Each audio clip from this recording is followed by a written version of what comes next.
Imagine one morning you wake up to this guy screaming outside of your house into a megaphone. You walk outside to find out that he is with a television crew and they are sending you and your family on a 1-week vacation, and during that time he is going to demolish your home and build you a brand new one from the ground up. Although it's pretty obnoxious, it sounds like a pretty good deal, right? Well, it is a good deal. I like my house. I don't want them to fucking break it. Until it's not. Foreclosures, angry community members, property tax increases, bills doubling to tripling, and even more family struggles. Many of the families that were featured on Extreme Makeover Home Edition ended up worse off than before Ty Pennington showed up on their doorstep. But to fully understand how some families... Bro, are you fucking dumb?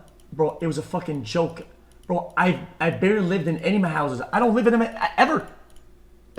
Bro, this is in my house. Families were negatively affected by what seems to be a very generous gift. We must first take a look at the families that were carefully chosen to get these home remodels. Typically, individuals would fill out an application form on the ABC website, which required them to provide a story of why they deserved a new house. You could also nominate another family, such as a friend or a member of your community. Every episode starts with a story of the deserving family in need, such as a family that lost their mother or father, a family with a disabled child, a family that's living in poverty, or a family affected by a natural disaster. Since this was a reality television show, it was very important to produce the most tear-jerking episodes possible, featuring stories that would deeply tug at the viewer's heartstrings. Some people argued that specifically targeting families who had endured unimaginable tragedy and faced overwhelming hardship was ABC exploiting them for better ratings. Joe Scarborough of MSNBC claimed that Extreme Makeover has a secret wish list of victims the show is trying to hunt down. They want to find a family who has multiple children with Down syndrome. They want to find a child with a rare condition that causes rapid aging and death. They want to find an extraordinary mom or dad who's diagnosed with Lou Gehrig's disease. Now, if the show was aggressively targeting these people, sure, that's a bit weird, especially because it's likely for the TV ratings and not for charity. However, it is still a good deed. Plus, if they helped out middle-class families or ones that seemed like they weren't that I understand. off, no, would be okay, guys. I'm not trying to do the morality of it, but I think I get it. I think they want so like not every episode is like every episode is the same thing, right? And they're trying to like, oh, we want to get a wide variety of things, so the content feels different every time to people. I think that's what they're trying to do, no? So that it's not every episode is like, okay, this guy, the dad died from this. It's like the same thing every time. No, they want to get like a different storyline, I think. Criticized for not focusing on a more deserving family. I don't think Home Makeover is taking advantage of the families. However, I do think that monthly subscription sites take advantage of you and know that most people forget to cancel their subscriptions. Well, today's sponsor, Rocket Money, is here to help.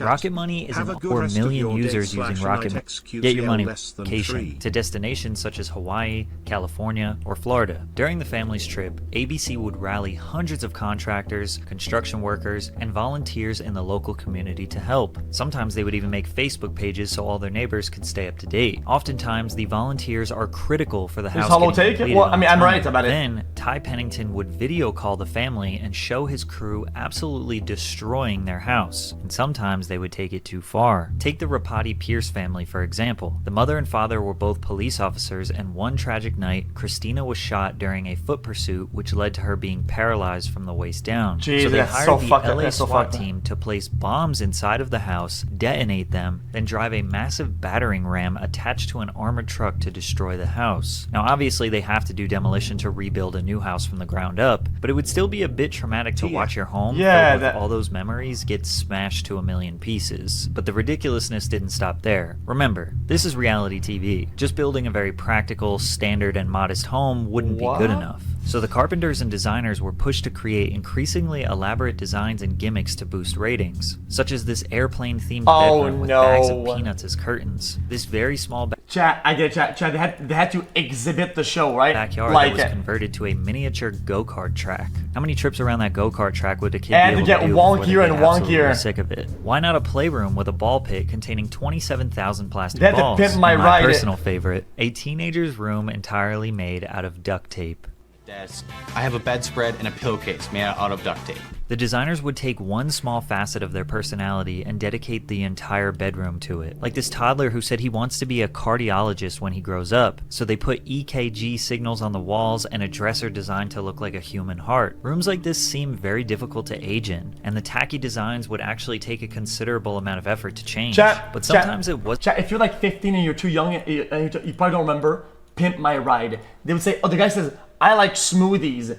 They would make the back of the car have 8 smoothie machines, bowls on the ceiling that would hold fruits and shit. He's like, dude, fuck off. Just tasteless design. It was so stupid. Create new responsibilities that the family may not have even wanted. For example, this teenager got a jacuzzi that took up half the bedroom. Could you imagine your room constantly smelling like hot chlorine water? The cost to maintain a jacuzzi is only about $20 to $40 per month in sanitizer and chemicals, but even doing the maintenance is a burden. Yeah, but the power. Maybe nobody it's the wants power. It. Just draining that water every 3 to 4 months like you're supposed to would be incredibly inconvenient. Another thing they did often was add huge fish tanks or animal habitats, like this boy's room that looks like the reptile section at a pet store, complete with frogs, turtles, and lizards. Buying pet food, supplies, and cleaning the tanks is even more important because moisture will fuck up your room and it'll bust everything. Literally kill the animal if you don't. Extreme home makeover inserting new responsibility onto you without your choice isn't only annoying, for some people it created even more problems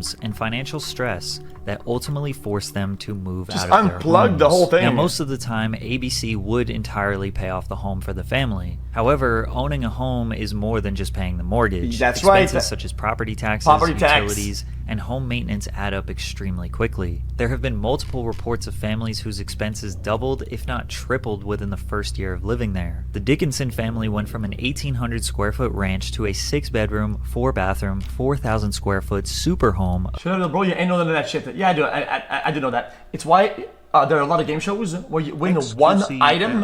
Like, let's say you win a car, you pay the taxes on the car, right? And a lot of people can't even afford the tax on the car, so they have to sell the car in order to pay the taxes on it. Does that make sense? They have to sell the car to pay the tax the car comes with, and they're left with a little bit of money left, right? Same thing with the homes. But if you have a home, right, and you can pay the taxes on it, what can you do? If you're not somebody who has a lot of money, with a lot of money saved up, and you have other things to sell, they give you a house, you can't pay the taxes on it, what can you do? You don't have 2 houses, you can sell one and pay taxes on the other one. You only have one. It's so stupid. Equipped with cutting-edge technology, so it's only natural to assume that the bills would go up. Their electric bill alone went from about $200 per month to as high as $600 after. Their property taxes tripled. The wife, India, said she wasn't worried. My husband works and I work, so if I have to work another job to help keep it up, that's what I'll do. But as the years went on, it got worse and worse. And in October of 2016, William filed a Chapter 13 bankruptcy petition to save his home from foreclosure. He had only $5 in cash, $287 in a checking account, and $15 in a joint savings account at the time of filing. However, it seems like they never lost the house, because on 2022 Google Maps, you can see William and his daughter standing outside the front door, proud of their estate. But that situation was nothing compared to the Oakvaths family. Wait, what the fuck? Google Maps? How did they know that Google Maps Pro was going to pull up and they posed for it?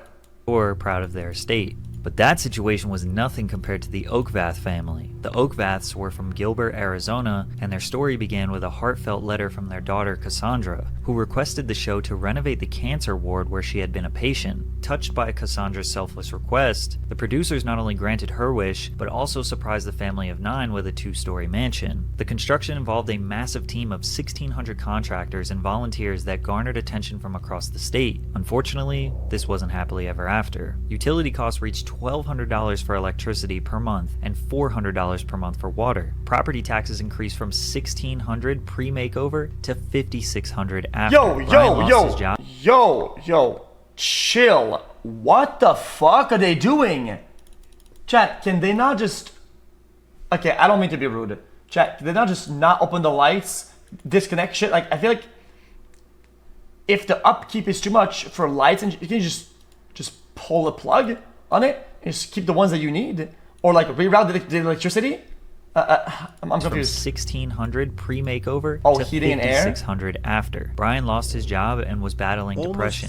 With no other immediate solution, they used their house as collateral to take out a $405,000 loan. It was an adjustable rate mortgage, and the payments became too much for the family to handle. This was their dream home, and they knew they couldn't afford it. Craziest part is, they never even asked for this in the first place. The ironic part about these situations is that people's first instinct is to doubt the families. Why couldn't they figure it out? Why not get another job? Why didn't they just sell I did that. the house? My bad. Most of the time, nobody wants to buy these homes. The Oakvaths listed their house for $1.8 million, then slowly started to lower the price over the next year. Out of desperation, they ended up selling for 2009. Hold on. That. $140K, just enough to break even on their loan and maybe put a down payment on a new place.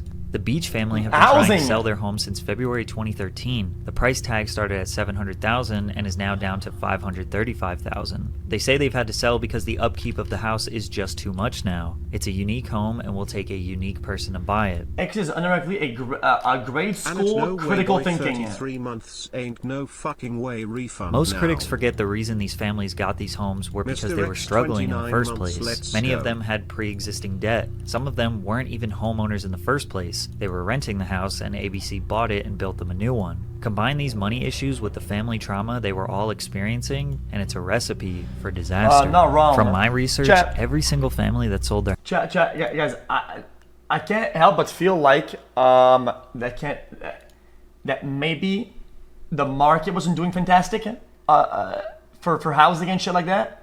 Right, and it was probably being upsold for like the cool things that they had, which in fact people most don't want to have, which ends up lowering the value. Their house, sold it for less than what it cost to build. But no matter what reason they chose to sell their house, they face backlash from the community. Since each home is a community project with hundreds of volunteers, they look at the home like a gift from their neighbors. The Hassel family decided to sell just 3 years later because it was too much stress to handle. Then a publication interviewed members of the community to see how they feel. A lot of people gave time, product, and services. Some are very angry. Some I've run into have asked, why do they deserve it? There was even a letter written to the local newspaper that titled, "The entire Hassel family story is a disgrace and humiliation to this community." The Harper family's house foreclosed, and the mayor's response was, "It's aggravating. It just makes you mad. You do that much work, and they just squander it." Because he helped vault a massive beam into place in the Harpers. So I guess this is Karen's chat, but this is very much human nature, and just this is what people do, chat. I'm sorry to say it. They see somebody in need that's getting help. It's like, oh my god, and the perspective is like, oh cool. But once everything's settled down and now they do have it and they have something that they don't, they turn on them. Living room. The It's Nicholas a family classic received a scenario home after across the the father board died from globally. contracting hepatitis C when he was pricked with a patient's contaminated needle. 9 years later, living room. The Nicholas family received a home after the father died from contracting hepatitis C when he was pricked with a patient's contaminated needle. 9 years later, the home was foreclosed because the mother could not manage the previous home mortgage and new property taxes that tripled in price. "I feel bad because so many people came together to help us," she said. "I know I shouldn't feel like I let them down, but I do." Yeah, of course. Many of the families feel guilt and shame that they couldn't live happily ever after. Most of them don't want to sell their houses, but the financial stress and family tragedy is overbearing. As the years went on, ABC scaled back their projects because so many homes were being foreclosed on. They eventually realized these over-the-top charity acts were too extreme to be truly helpful, but then their ratings dropped since the homes weren't extreme enough for... Okay, at the same time, okay, chat, yeah, let me do that. Couldn't you sell the house at a pretty bad like price or whatever, right? And cash in the whole win out of it that you get in comparison to what you had previously, and then get another one? TV, which led to the show being canceled in 2012. I also noticed that they only have a small selection of episodes available on Hulu today, and all of the families who went on to sell or get foreclosed on got their episodes removed from streaming services. Wait, Turns what? out, when you find a broken family facing hardship and financial problems, build them an extremely oversized home with ugly interiors in the middle of a neighborhood surrounded by other homes not even worth half as much as the Yeah, new one that's was for sure, built, yep. It ends up doing more harm than good. Yeah, no shit, bro. Nobody wants to buy the flashy house in a normal neighborhood. That shit is, it's just weird. Like everybody knows it's bad for value of the house when you have the biggest house on the street type shit. Yeah, you want to be in the middle. Yo, this is X on the beat, yo. Okay. Hear my voice as well. That ass. Anyone knows that boy? I don't know, he's just so soy. Anyone knows that boy? I don't know, he's just so soy.